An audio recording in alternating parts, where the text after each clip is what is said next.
Hey Angus, it's Lane. Okay, so I am going to, this is round two. I tried to film this on my iPad, but there wasn't enough room.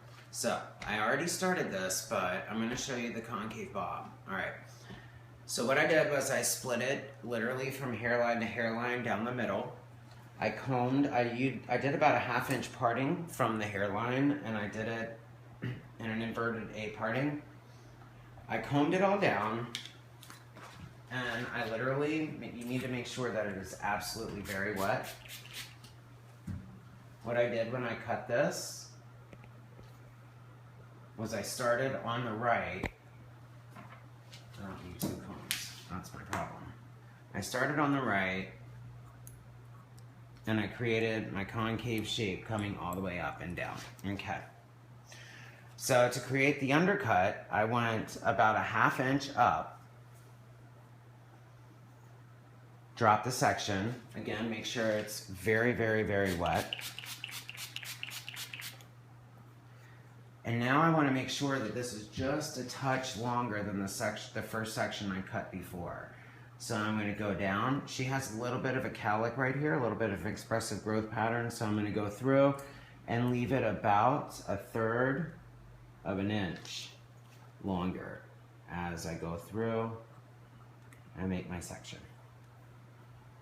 I'm going to visually check it. That looks about right. We'll get rid of these two.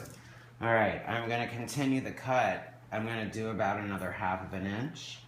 And I'm going to continue up the head in A-framed partings.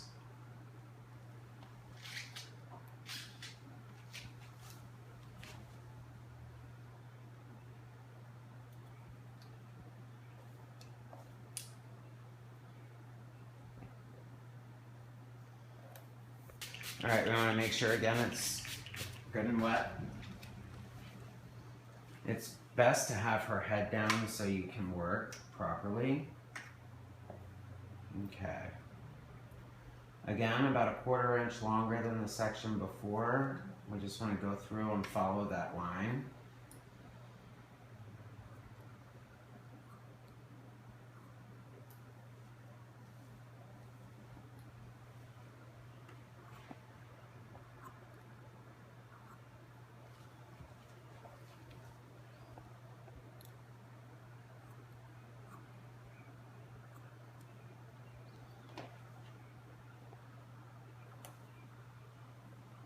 I find it's best to try and keep the hair as close to the hairline, in line with the hairline as possible.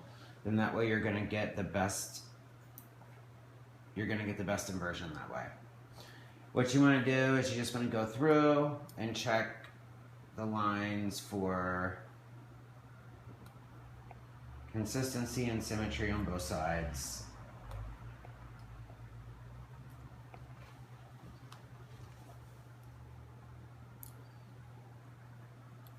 Okay.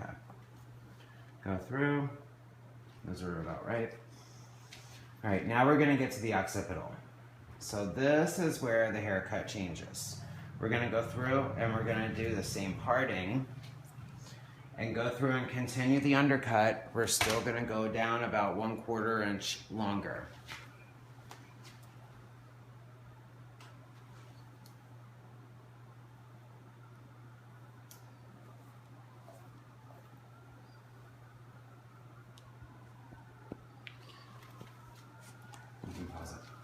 Okay, so now what we want to do is we want to just make sure that this line is nice and solidified.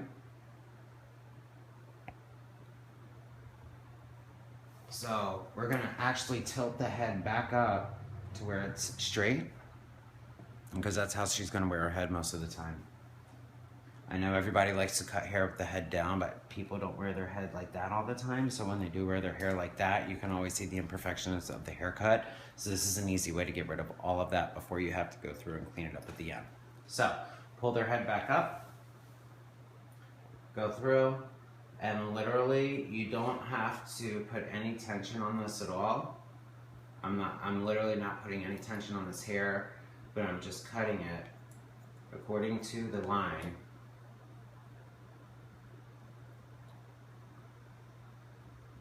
And remember, you want to keep the hair pulled back in line with the hairline.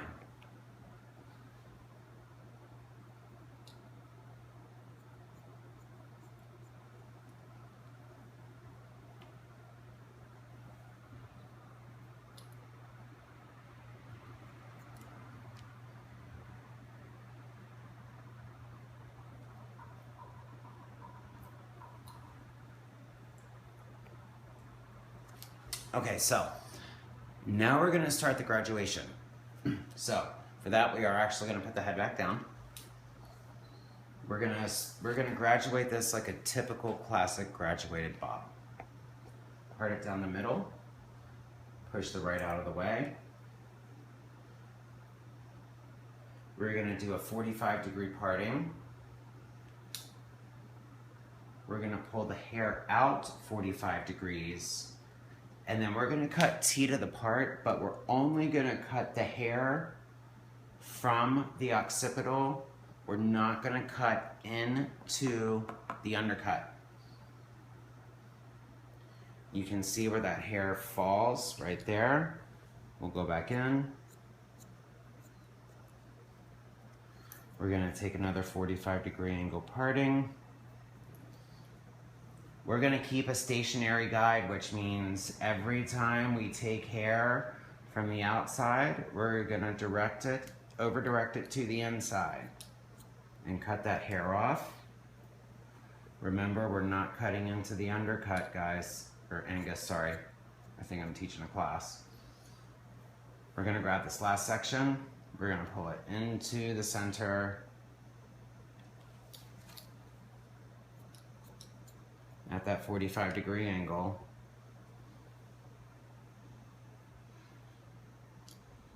And having that stationary guide and over-directing it is going to create that natural inversion. We're going to do the same thing on the right side. 45 degrees.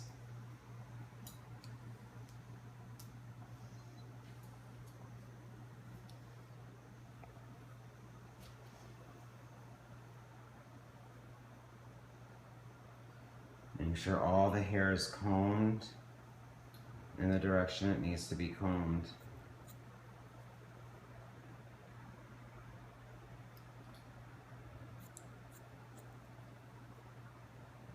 And not to cut into the undercut.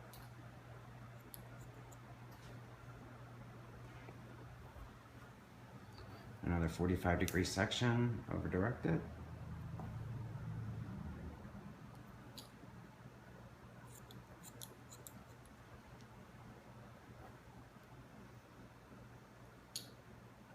Don't cut into the undercut.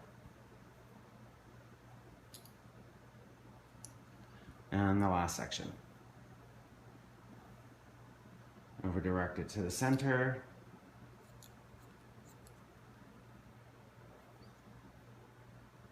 Now remember what they taught us back in hair school to go back and cross-check. That's what I'm about to do. So now that we've got all of that cut, I'm going to start right here. I'm going to pull down at a 45-degree angle, and I'm going to make sure that everything right here matches. We're going to come over here, pull down to a 45-degree angle, make sure that everything matches. Come over here, pull this down to a 45-degree angle, make sure that everything matches. All right, so now here's where the haircut gets interesting. I'm going to turn her this way. We're going to turn her head to her right. We are going to cut the left-hand side. Okay, so we're going to start the left-hand side. After we've graduated the bottom, we're going to go back up. We're going to go to the crown, okay? And we're going to do a diagonal forward parting from the crown past the ear down to the front hairline. Okay? This is going to create the inversion. So watch closely. Pause. Okay, so now we're going to create the inversion. We've created that forward diagonal section from the crown down to the front hairline. what I'm gonna do is I am not gonna move from the middle of the back of the head. Everything is gonna be a stationary guide from here on out as far as this is concerned. Make sure that it is all very wet. And I'm gonna work in small sections. Put zero tension on this, and I'm just gonna follow this line.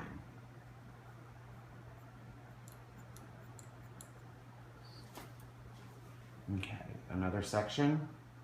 I'm going to do a diagonal section forward, and I'm going to again bring this right back to the middle.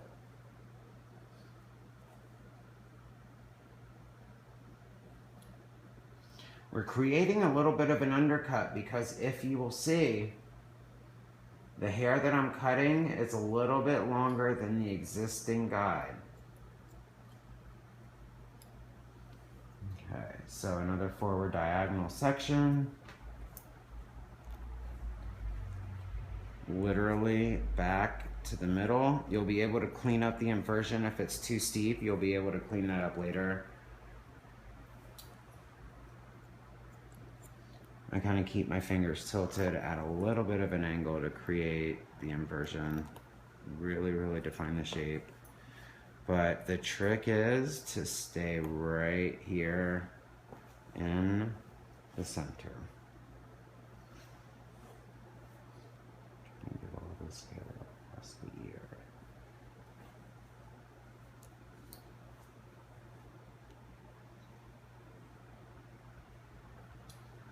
Okay.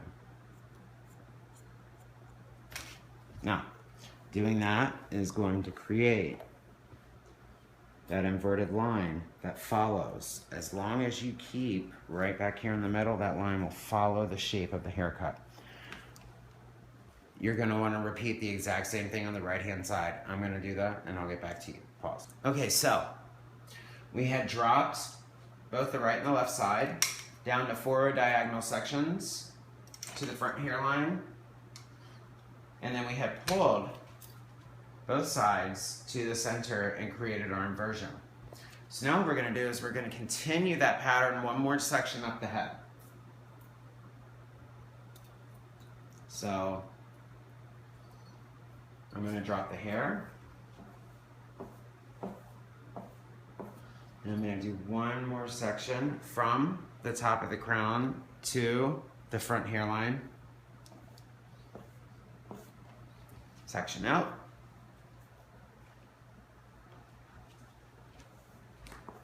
And then again, from the top of the crown to the right front hairline.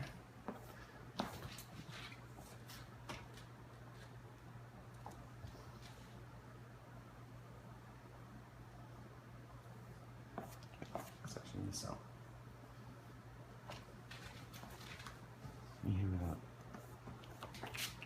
All right, and this section I'm going to cut to exactly mimic the previous section.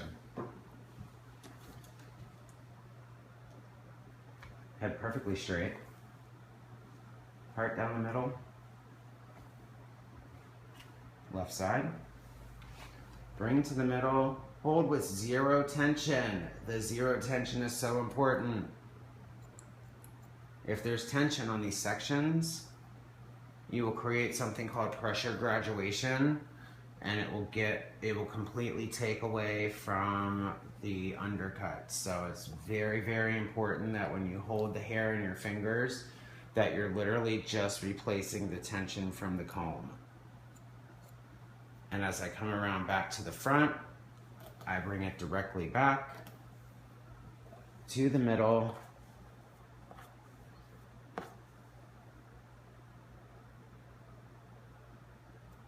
To create the inversion.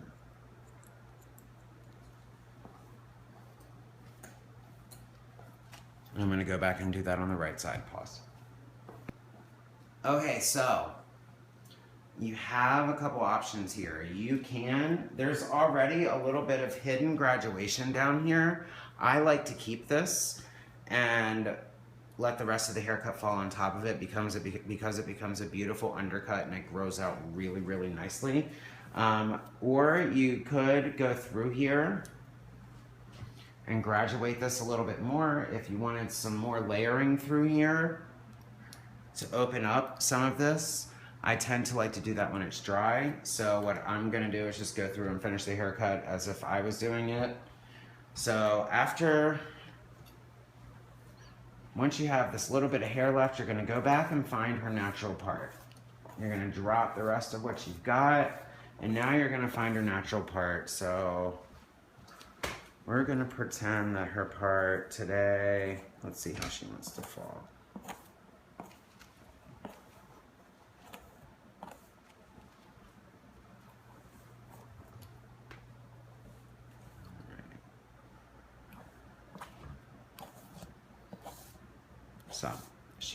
So she parts on the right to the left, okay? So to finish this look, what we're gonna do, we don't have much left to cut.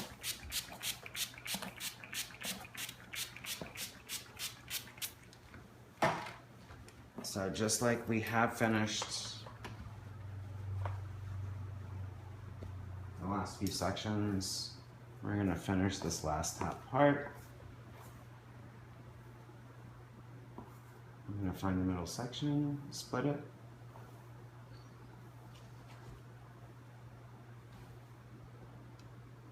Again, zero tension.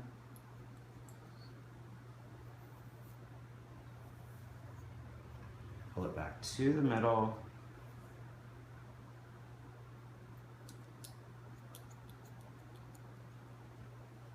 And again, all the way to the middle.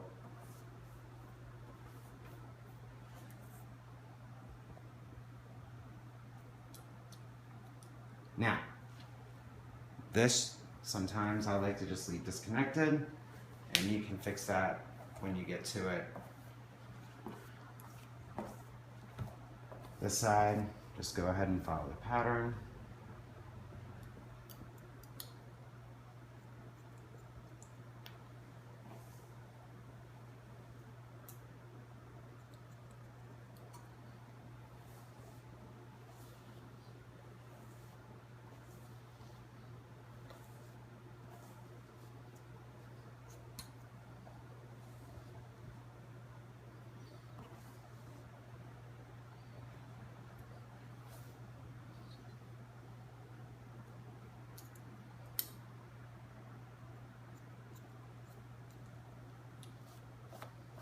Okay. So right here on this side, we left this side disconnected. It always tends to be a little bit longer on the side that it's parted towards. So you can leave this disconnected if you want and create a piece that's much longer, or you can follow the line and create it and leave it just following the line. So you have the opportunity to kind of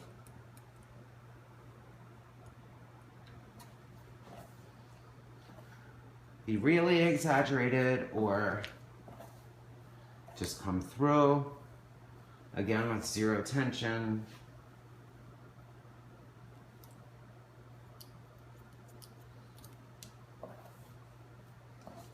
And keep it nice and classic.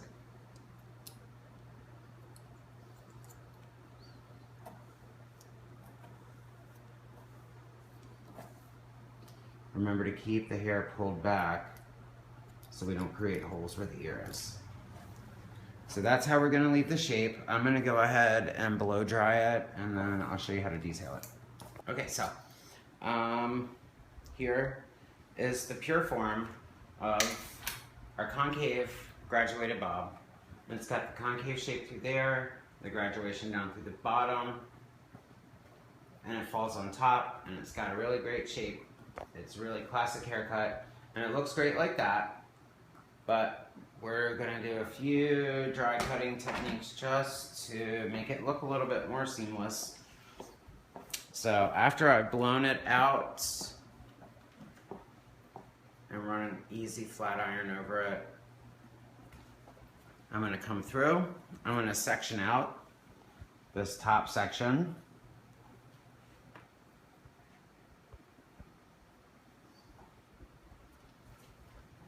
gonna go through the bottom and just go through and do some dry texturizing, not with my thinning shears, but with a pair of straight blades, just to kind of go through and make this haircut a little bit more seamless through the bottom. I'm gonna go through the side right here. We always wanna make sure that we don't cut into the very, very bottom, because that's gonna compromise the integrity of the haircut. So we wanna make sure that that stays intact down on the bottom. You want that part to be nice and thick. You just really wanna take weight out of the interior. So I'm gonna go through on each side, and first what I'm gonna do is a little bit of seamless slicing, where I'm actually closing my thumbs a little bit as I slice through the hair. And once I do that all through the middle and the sides, I'm actually gonna go through and do a little bit of deep point cutting through here. So I like to stand above it and keep it at that 45-degree angle as I do my deep point cutting. And remember, as you're texturizing, you want to pull the scissors out when you point cut, because as we're texturizing, we're not taking any length, we're just taking out bulk. So to remember to pull out when we do that, it's going to help us take out the bulk. And remember, we don't want to grab the very, very bottom. We want to leave that foundation down there, and then just go through.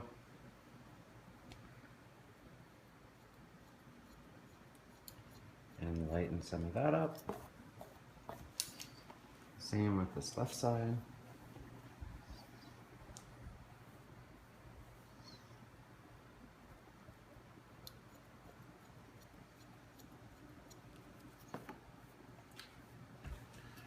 And I'll just go ahead and take this top.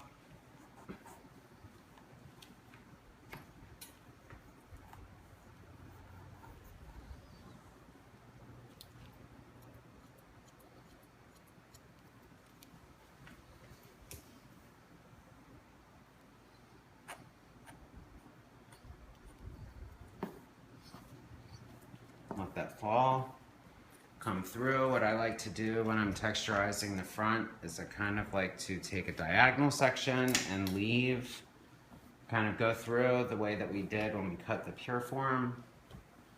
And that's going to help us just stick to the interior.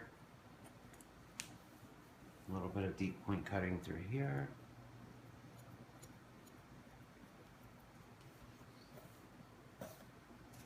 The same thing with the side.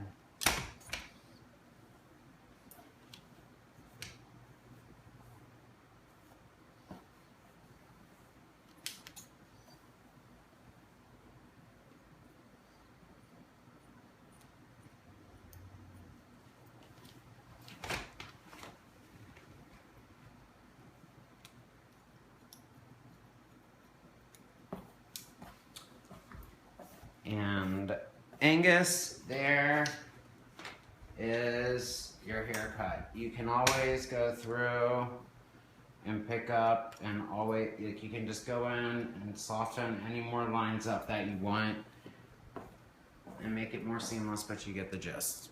All right, done.